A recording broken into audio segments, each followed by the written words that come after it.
Como vocês vão notar, a mensagem dessa noite tem um pouco a ver com superstições, e eu acabei de notar que a gente fez agora 21 anos de relação aqui com a igreja, né? Eu cheguei com 8 anos, fiz 29 essa semana, e fiz aniversário no dia 21 do ano 2021, do século 21, e vocês vão ver como superstições e esses feitos numerológicos têm a ver com o tema dessa noite. A mensagem ela surgiu de uma conversa que eu tive recentemente com pessoas bem próximas sobre casas mal assombradas, espíritos maus e possessões demoníacas. A gente conversava como muitas pessoas vivem com medo de que um espírito mau pode a qualquer momento interferir na sua vida e fazer alguma coisa que tira você do prumo ou que tira a sua segurança, e esse temor escraviza essas pessoas. Talvez esse não seja seu problema, espero que não seja. Mas esse problema me fez pensar sobre uma questão ainda maior, e essa com certeza tem lugar na vida de todo mundo, que é a questão do medo. Eu me refiro não ao medo como aquela reação limitada e natural que a gente tem diante de uma ameaça repentina, algum perigo iminente. É normal você reagir com medo, é nosso senso de sobrevivência. Mas eu estou me referindo àquele medo que tira a nossa capacidade de reagir de qualquer forma, aquele medo que nos faz questionar de fato sobre a segurança da nossa vida, o medo que profundamente mexe com a nossa sensação de que existe segurança para a nossa existência, existe segurança para aquilo que é a nossa esperança. E a respeito desse medo, a gente percebe que ele se instala de várias formas diferentes e por motivos muito diversificados na vida das pessoas. Agora eu quero que você pense comigo que você está indo a uma viagem há 2000 anos, um pouco menos de 2000 anos atrás na história, e você vai para a cidade de Corinto, ou algum local perto de Corinto, na Grécia. E quando você chega lá, você se depara com o apóstolo Paulo. E ele está escrevendo, ele está planejando uma viagem para Jerusalém, depois para Roma e em seguida para a Espanha. Mas antes de fazer essa viagem, ele se vê na necessidade de escrever para a igreja que está em Roma. E essa é a carta que você vê ele escrevendo. Essa igreja nunca tinha tido um contato presencial com Paulo. Paulo nunca esteve lá até escrever essa carta. Mas ele conhecia várias pessoas que eram daquela comunidade e se encontraram com ele em algum momento, ou pessoas que vieram a fazer parte daquela comunidade depois de trabalhar junto com ele. Então, de uma forma indireta, ele tinha contato com aquela igreja. E aquilo que você se pergunta naturalmente é por que Paulo está escrevendo? Qual o motivo de ele, diante de uma viagem tão importante, parar para escrever uma carta? E quando você nota as características dessa carta, não é qualquer carta. A carta é longa em comparação com as outras cartas que você já leu de Paulo, e os seus argumentos são densos, são complexos, são bastante teologicamente profundos. E aí você fica se questionando o que está acontecendo em Roma, e é importante lembrar que Roma é a cidade mais importante do Império, para Paulo parar num momento tão importante da sua vida e se dedicar à escrita de uma carta tão longa e difícil de se elaborar. Muitas pessoas leem essa carta que hoje a gente tem nas nossas Bíblias como a Carta aos Romanos, como se fosse um tratado teológico, mas isso não faz jus à situação, porque você também sabe que tudo aquilo que você leu de Paulo é para tratar algum problema específico. Quando ele escreve aos Gálatas, ele está tratando algum problema que estava acontecendo na igreja da Galácia. Quando ele escreve aos Filipenses, ele está tratando de algum problema que está acontecendo na igreja de Filipos. E aí você se pergunta, o que está acontecendo então na igreja de Roma? E Paulo está indo já para o fim da carta, mas você olha o meio dela e percebe que no meio ele está tratando de problema entre judeus e gentios. E olhando com um pouco mais de atenção, você percebe que o relacionamento entre judeus e gentios não andava muito bem, tanto dentro quanto fora da igreja em Roma. A igreja em Roma não é como a nossa igreja, que tem capacidade para algumas centenas de pessoas, mas eram igrejas que se reuniam em sinagogas muito menores do que esse salão, por exemplo, ou casas que aí tem uma capacidade menor ainda, e essas pessoas se viam todos como seguidores de Jesus, mas precisavam pensar e trabalhar sobre o que significa ser seguidor de Jesus quando eu sou judeu e acredito que o meu Messias, que é judeu, veio para o meu povo e você é gentil e nunca teve nenhuma relação com o povo judeu e acredita que esse mesmo Jesus é o Messias enviado de Deus para a salvação de todos os povos. Você tem um monte de problema que surge desse contexto. Porque eu, enquanto judeu, tive o meu coração e a minha imaginação moldada pelas profecias do Antigo Testamento. Eu ouvi a respeito de Abraão, de Isaac, de Jacó, eu cumpri a lei, prestei atenção naquilo que Deus revelou para o seu povo e tive a minha vida centralizada em torno dessa revelação.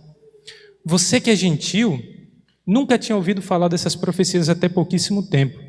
Você não tem nenhuma intenção de se circuncidar se você é homem, muito menos de guardar o sábado ou de obedecer regras alimentares. Como é que você coloca esses dois povos, ou essas duas etnias, e gentios é muito mais do que uma etnia, é qualquer etnia que não seja judeu, dentro de uma mesma igreja? E a gente percebe que Paulo está tratando dessa questão com uma profundidade que dificilmente a gente capta numa primeira leitura de Romanos. Ele está dizendo que esses problemas têm a ver com um grande plano que ninguém antecipou da parte de Deus, de trazer salvação para todos os povos, por meio da promessa que inicialmente ele fez para Abraão, para Isaac e para Jacó. Essas promessas nunca deveriam ter sido entendidas como promessas restritas a um povo. Vocês vão lembrar que para Abraão Deus falou que abençoaria todos os povos da terra por meio deles. Mas o povo de Israel parece que não compreendeu exatamente a amplitude da sua missão e agora tinha essa grande dificuldade. E Paulo vê esse como um problema central. Porque parte desse plano que não foi antecipado por ninguém é que Deus constituísse uma família de todos os povos, de todas as tribos que viriam louvar e adorar esse Senhor como uma só família. E essa família precisava mostrar para o mundo e precisa mostrar para o mundo o que significa unidade. Por que mostrar o que é unidade é tão importante? Porque assim como Paulo fala na carta aos Efésios, existe só um Deus e um só Senhor. No momento em que a gente tem uma família de todos os povos, de todas as etnias, de todos os costumes e de todas as criações, cosmovisões diferentes se rendendo ao mesmo Senhor e sendo capazes de constituir uma só igreja, então nós somos testemunha para o resto de todo o mundo e, na verdade, para toda a criação, de que existe um só Senhor, assim como há uma só igreja. E é por isso que Paulo se dedica tão profundamente a escrever em tantos detalhes a carta aos Romanos. E quando a gente vai mergulhar no texto, a gente percebe que do capítulo 5 até o capítulo 8, você está olhando o meio da carta agora, Paulo está falando precisamente de como Jesus redefiniu a maneira como Deus age para a salvação da humanidade. Paulo está mostrando para judeus e gentios como é que Jesus é essa lente que vai permitir aos judeus viver como um só junto com os gentios e vai permitir aos gentios viver como um só junto com os judeus. Essa lente que é Cristo, a sua vinda, vida, morte e ressurreição, é a maneira pela qual Deus vai construir esse povo. E na construção desse povo, ele vai falar da libertação que todos nós, sendo judeus ou gentios, passamos mediante o arrependimento que é em Cristo Jesus. A questão é libertação do quê? E a questão é quais são as consequências daqui para frente diante dessa libertação. E quando você está respondendo essas perguntas, lendo o capítulo 8, que é o fim desse bloco que vai do 5 até o 8, você se depara com uma expressão que chama a sua atenção pela intimidade. Você lê lá no capítulo 8, já para o versículo 15, a expressão Abba Pai. Por que no meio de tanta teologia profunda, na discussão da definição de como Cristo mudou a história de toda a humanidade, de toda a criação, Paulo parece misturar as coisas para falar da intimidade da relação entre um pai e um filho?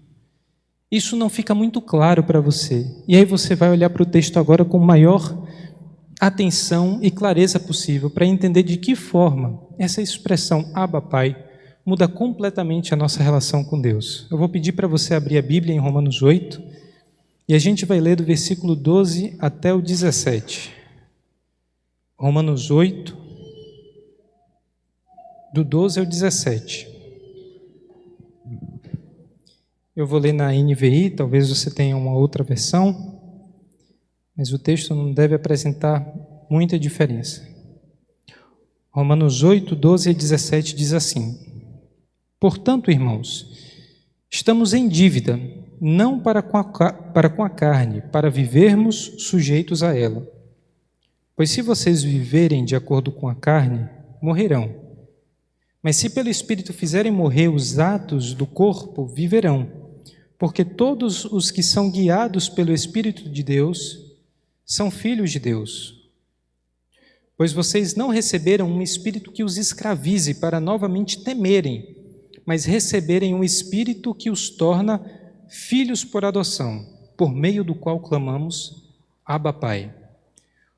O próprio Espírito testemunha ao nosso espírito que somos filhos de Deus. Se somos filhos, então somos herdeiros, herdeiros de Deus e co-herdeiros com Cristo, se de fato participamos dos seus sofrimentos, para que também participemos da sua glória.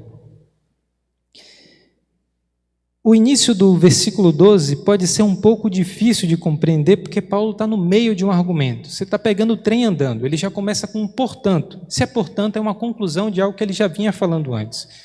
Mas para a gente ter condições de falar dessa parte de Romanos, e essa é a tentação toda vez que a gente fala num livro como Romanos, em que cada versículo tem uma conexão lógica com o versículo anterior, e Paulo está explicando algo que ele já disse antes, a gente pode resumir a história de que Paulo está tratando do ato de libertação que há no sacrifício de Jesus e como Jesus forma para si esse povo e dá o Espírito que habita em todo aquele que crer nele. E quando ele está falando da libertação, então ele começa: portanto, irmãos, estamos em dívida não para com a carne. Note que Paulo vai falar de libertação e de dívida no mesmo contexto, e não para dizer que você foi liberto de uma dívida simplesmente. Você foi liberto, mas você continua devedor. E no estilo bem próprio de Paulo, ele não diz de quem você é devedor, ele diz de quem você não é devedor. Ele vai prosseguir e dizer: não para com a carne, para vivermos sujeitos a ela. E seguindo um pouco o exemplo de Paulo, eu também não quero dizer o que carne significa nesse texto, mas sim dizer o que carne não significa nesse texto. Carne aqui não é o seu corpo. Quando você lê carne na Bíblia, você não pode pensar que é simplesmente o corpo que Deus te deu. Paulo não é um dualista que fica dividindo o mundo entre espiritual e material para dizer que o espiritual é bom e o material é ruim. Não. O seu corpo é dádiva de Deus, e todas as possibilidades, toda a potencialidade de experimentar, de viver e de fazer o bem que Deus te dá por meio do seu corpo, devem ser realizadas sem culpa, sem medo nenhum, mas com todo prazer, porque o corpo é dádiva de Deus. A questão é saber o que é bom. A questão é saber o que Deus considera como justo e devido, apropriado que a gente faça com o nosso próprio corpo. Isso vai ficar muito claro no restante do texto. Mas é importante perceber aqui que Paulo já faz essa clara distinção. E é bom lembrar que existem espíritos maus e corpos gloriosos. Não dá para dividir o mundo entre o espírito que é bom e a matéria que é má. Carne aqui é melhor compreendida como a ação de um mundo mau que opera por meio do seu corpo. Isso sim é uma realidade presente que todos nós sabemos muito bem. O mundo mau opera por meio dos nossos impulsos que primitivamente, ou no início da criação humana, eram impulsos bons. A forma como Deus nos criou era para que os nossos impulsos, o nosso desejo imediato fosse de coisas boas. Mas hoje, por conta do pecado, o instinto de sobrevivência, ele opera por meio da preguiça. O instinto de preservação do corpo opera por meio do egoísmo. O instinto de reprodução opera por meio do adultério. O instinto de beleza foi vulgarizado. Os instintos que foram divinamente criados e dados por Deus já não apontam mais para um caminho de vida, mas para um caminho de morte. E esse é o problema de você confiar nos seus próprios instintos. Esse é o problema de você atender àquele que é o seu desejo imediato. É sobre isso que Paulo está falando aqui. Vocês já não são mais escravos da sua carne, no sentido de que você já não é escravo da vontade que você tem de forma impulsiva. Os seus instintos foram corrompidos. Isso quer dizer o quê? que tudo aquilo que a gente tem vontade de fazer vai nos levar a fazer atrocidades ou coisas ruins? Não. Mas quer dizer que os nossos instintos já não podem ser mais a nossa bússola para decidir o que é bom, para decidir o que é verdadeiro. Você já não pode confiar mais em si mesmo para definir o que você deve fazer com a sua própria vida. É preciso existir uma interferência externa, é preciso existir uma fonte de verdade e de pureza e de pessoalidade que se comunique com você, e especificamente com você, para dizer o que realmente é bom e o que não é mais a escravidão do seu corpo. Por isso que Paulo vai dizer: irmãos, estamos em dívida não para com a carne, mas para vivermos sujeitos a ela, ainda que todos nós tenhamos ainda o mesmo impulso para aquilo que é mal, já não somos mais escravos da nossa vontade má, pois se vocês viverem, como diz no versículo 13, de acordo com a carne, morrerão. Mas se pelo Espírito fizerem morrer os atos do corpo, viverão. Aquilo que Paulo está falando é a consequência daquilo que hoje é a sua vontade corrompida, é a morte. Viva conforme o seu desejo mais imediato. Viva conforme aquilo que lhe dá na telha. Como diz no livro dos Reis, as pessoas faziam o julgamento conforme cada um achava melhor. Quando você não tem mais a referência daquilo que é bom e daquilo que é mal, e você faz conforme o desejo do seu próprio coração, Paulo está afirmando, segundo a revelação do Espírito Santo que foi dada para ele, que esse caminho é um caminho de morte. Mas Paulo aqui não está escrevendo para pessoas que são descrentes. Paulo está falando para aqueles que já entenderam que a sua vontade é má e que eles não podem confiar no seu próprio impulso para fazer aquilo que é bom. Ele prossegue: mas se pelo Espírito fizerem morrer os atos do corpo, viverão. E esse é um ponto muito interessante, porque a primeira parte, nesse parágrafo, que Paulo vai tratar de como nós podemos viver de uma forma que não seja escrava dos nossos próprios impulsos, dos nossos próprios desejos que foram corrompidos pelos pecados, que é pelo Espírito. E aqui habita um mistério que eu acho que permeia toda a Escritura. Olha como essa construção é interessante. Mas se pelo Espírito, ou seja, não pelo seu próprio julgamento, não pela sua própria vontade, fizerem morrer os atos do corpo, ou seja, se por um espírito que não é o seu, vocês fizerem morrer, ativamente ele está falando de uma atitude nossa, fizerem morrer os atos, o ato do nosso corpo, então vocês viverão. Aqui existe essa tensão entre uma vontade que inicialmente é estranha a nós, uma vontade que não coincide com a nossa, operando sobre os membros do nosso corpo. Paulo está falando do Espírito de Deus que foi dado a nós e que agora nos diz outra vontade que não o nosso impulso imediato. Essa vontade, atuando sobre a nossa vontade, deve ser aliada com a atitude, a decisão de fazer morrer os atos desse corpo. E aqui está essa ação do Espírito de Deus que precede a nossa decisão, precede aquilo que nós queríamos fazer, em nos amar, em dar o primeiro passo, em nos dizer em qual caminho, em qual direção a gente deve andar, mas ele não faz isso em completa revelia da atitude e da decisão humana. Façam morrer os atos do corpo de vocês. A dupla ação de uma atitude que não é nossa com a nossa atitude faz parte de todos os imperativos, na minha opinião, de que está na Bíblia. Se Deus fala arrependam-se, é porque você precisa se arrepender. Se Ele fala, vocês devem fazer morrer os atos do vosso corpo, então você deve fazer morrer os atos do vosso corpo. As ordens são para que nós tomemos uma atitude, para que nós decidamos se vamos obedecer ou não. E nisso reside esse mistério de uma vontade outra que habita dentro de nós e que atua sobre a nossa vontade, para que tomemos conscientemente a decisão de fazer morrer os atos do nosso corpo.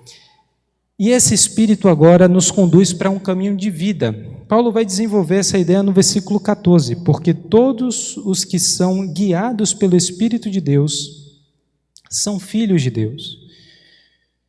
Quando Paulo desenvolve esse pensamento para conectar com aquilo que ele acabou de dizer, e explicar que esse Espírito nos aponta para uma outra direção, é um resgate daquilo que nós deturpamos do plano inicial de Deus, ele também retoma o motivo pelo qual nós somos devedores. Nós somos devedores não da carne, que nos dirige e nos dá como herança apenas a morte, mas somos devedores de Deus, que nos deu o Espírito Santo que nos traz a vida. É a Ele e por esse motivo que nós somos devedores. Então, Paulo está falando de um Espírito que, de forma quase paradoxal, pede para que façamos morrer a fim de que tenhamos vida. Isso tem uma conexão muito clara, uma relação muito direta com aquilo que Jesus falou, da necessidade de que aquele que morre, ou de nós morrermos a fim de que tenhamos vida, e aquele que quiser preservar a sua vida, esse irá perder. Esse não é um processo que acontece apenas quando a gente se converte, mas é um processo que se dá durante toda a nossa caminhada de fé. E é sobre isso que Paulo está falando aqui. Esse Espírito traz vida a vocês no momento que você mortifica a sua própria vontade, o seu próprio impulso de fazer aquilo que lhe parece bom, mas não é bom.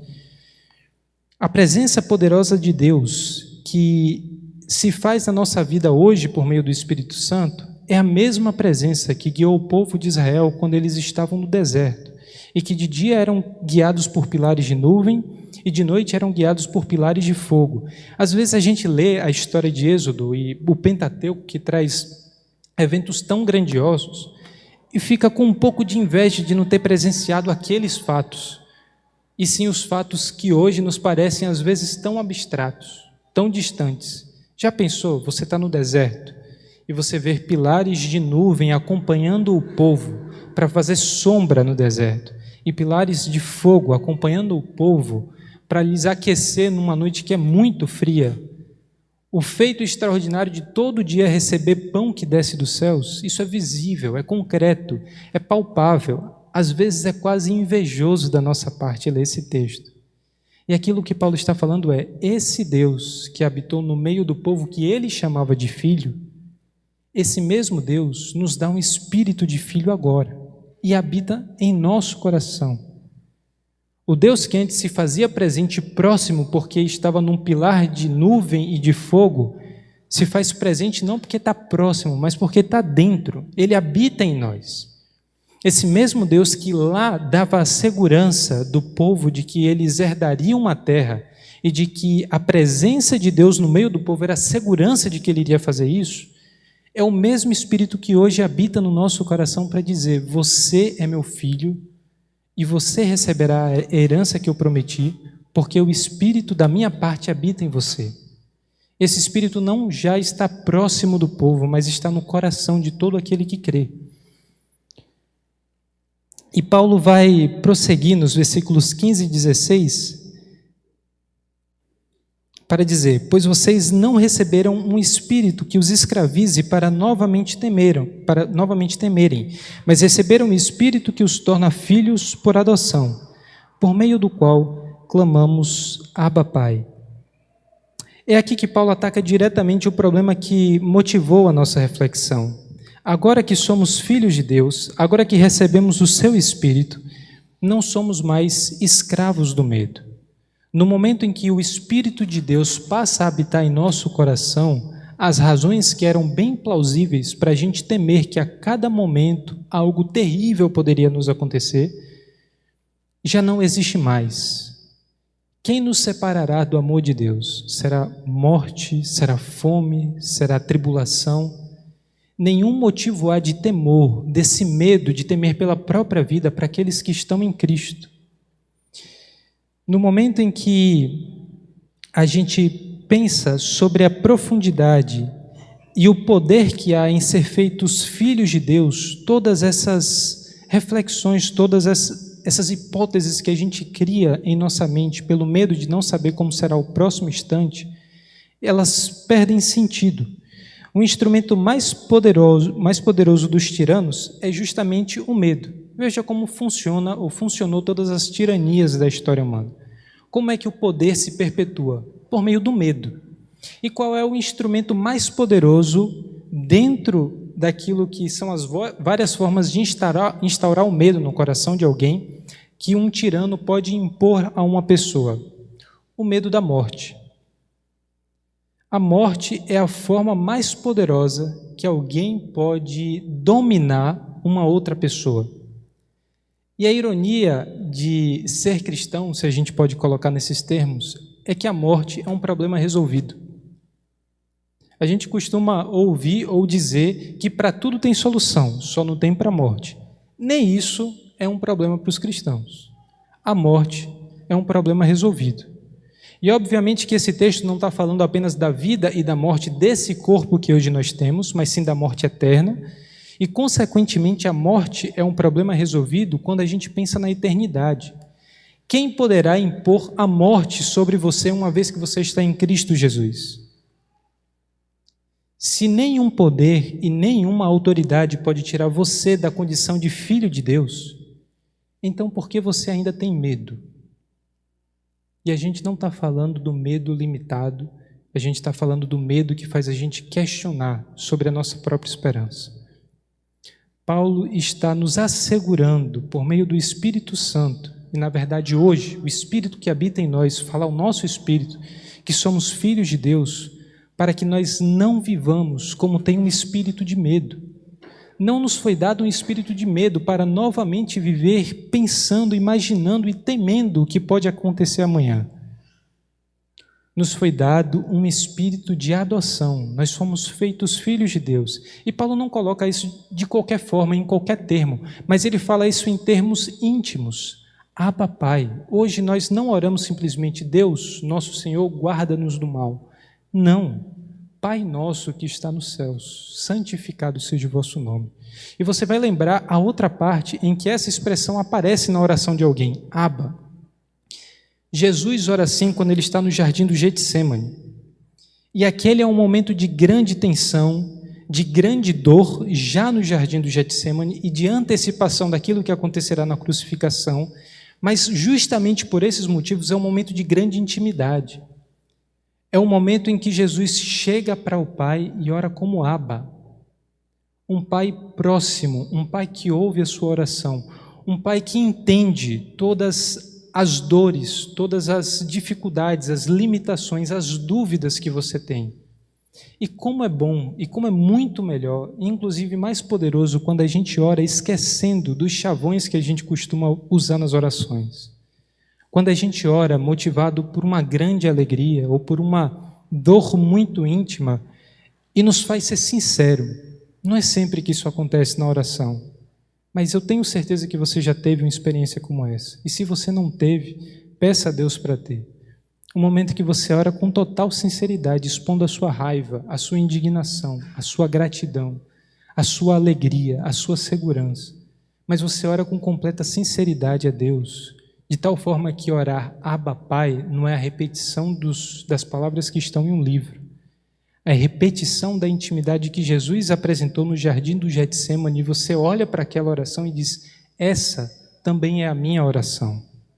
É assim que eu quero me relacionar com Deus. É para isso que Jesus morreu e ressuscitou. É a essa intimidade que Deus me destinou. Ele criou a humanidade para se relacionar assim. Como era o relacionamento de Deus com Adão e com Eva antes do pecado? Eles caminhavam juntos no jardim. Eles falavam como pai e filho. E isso nos foi resgatado por meio de Jesus. Hoje nós podemos viver sem esse medo, sem essa dúvida, sem essa angústia, porque Jesus nos tornou filhos por adoção. Quando Paulo fala a respeito dessa condição de filho, ele vai prosseguir no versículo 16. O próprio Espírito testemunha ao nosso espírito que somos filhos de Deus. Essa vontade, esse desejo de se achegar a Deus e poder chamá-lo de Pai próximo, de Pai que ouve, de Pai que entende as nossas necessidades, não é porque você desejou em primeiro lugar, é porque o próprio Espírito de Deus convenceu o seu espírito, convenceu o meu espírito que nós somos filhos. Porque o Espírito que vem da parte de Deus nos mostrou a verdade e nos fez tornar-se parte da verdade. Nós nos tornamos mais humanos, nós nos tornamos mais vivos quando nós somos parte de Cristo Jesus. E é quando o Espírito de Deus testemunha ao nosso espírito que nós assim oramos: Abba, Pai. Essa não é uma experiência que se tem pela força, pela vontade, pela superação individual. E me preocupa o fato de que, se você para em qualquer livraria, aquilo que tem em maior quantidade é livro de autoajuda. Não importa quantos livros de autoajuda você já leu, já tenham sido produzidos, que o façam acreditar que você pode ter essa experiência de perdão que você de fato anseia, essa experiência de intimidade com Deus que você necessita por meio do esforço pessoal. O maior esforço que você pode empreender é o de se render.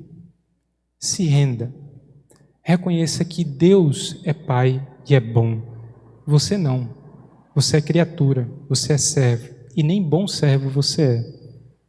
Por isso você precisa se render e se entregar a essa vontade. E no versículo 17 ele vai concluir: se somos filhos, então somos herdeiros. Herdeiros de Deus e co-herdeiros com Cristo, se de fato participamos dos seus sofrimentos, para que também participemos da sua glória. Paulo vai concluir essa discussão, mas vai introduzir um outro assunto que é riquíssimo, e que ele começa no versículo 18 e vai até o fim do capítulo 8, discutindo a esperança cristã. Mas a forma como ele vai nos apresentar a esperança cristã é justamente nos lembrando desses dois alicerces, que na verdade é apenas um, que nos faz ser capazes de superar os momentos turbulentos e de sofrimento da nossa vida, com vistas àquilo que irá acontecer no futuro e que é em muito superior àquilo que nós podemos experimentar no presente. O versículo 18 é justamente essa frase de Paulo que é muito lembrada, de que os sofrimentos que nós temos no presente não são nem comparáveis com a glória que Deus vai revelar em nós no futuro.